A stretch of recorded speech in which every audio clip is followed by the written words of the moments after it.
अरशद मलिक साहब, जो फ्रांसीसी सदर हैं वो मुतालबा कर रहे हैं कि एक तो इनरिचमेंट जो है उसे कुछ बैकफुट पे जाए, सेकेंडली मिसाइल ड्रोन जो टेक्नोलॉजी है उसको रिड्यूस करे, और थर्डली जो प्रॉक्सीज जिसको मगरिब कहता है, हमास थी, हिजबुल्लाह है जिसको ईरान सपोर्ट करता रहा है माजी में, उनसे भी बैकफुट पे चला जाए। तो क्या पॉसिबल है ईरान के लिए कि जो 3 अहम मुतालबात मगरिब कर रहा है इनको मान ले?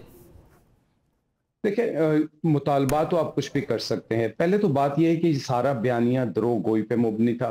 1995 से लेके 2025 तक आप बार बार 3 हफ्तों की, 4 हफ्तों की इस तरह की बातें करते करते इस मुकाम पे आ गए जहां आके आपने सिविलियन को टारगेट करना शुरू कर दिया, इंटेलिजेंस की बेस पे आपने बिल्डिंग्स को तबाह करना शुरू कर दिया और आपने हॉस्पिटल्स में अटैक करना शुरू कर दिया। तो ये सारा बयानिया द्रोह-गोई पे। और क्या इस ईरान ने ये पहली दफा स्टेटमेंट दी है?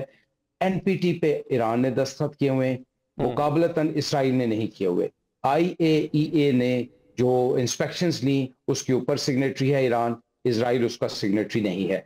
5 दफा अमेरिका के साथ मुज़ाकरात हुए और 5 दफा बेनतीजा साबित होते हैं।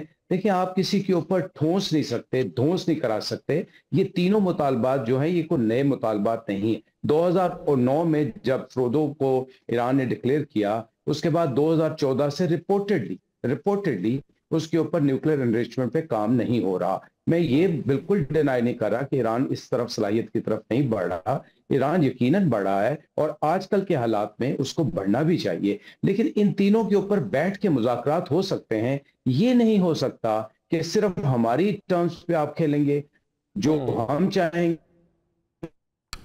वही होंगे। ये नहीं हो सकता कि जस्ट डू इट। इस पे यकीनन ईरान अपनी इक्तिसादी और दूसरे हालात को मद्देनजर रखते हुए इन पे जरूर गुफ्तगू करना चाहेगा और यूरोपियन यूनियन के साथ एक पॉजिटिव मुज़ाकरात हो सकते हैं।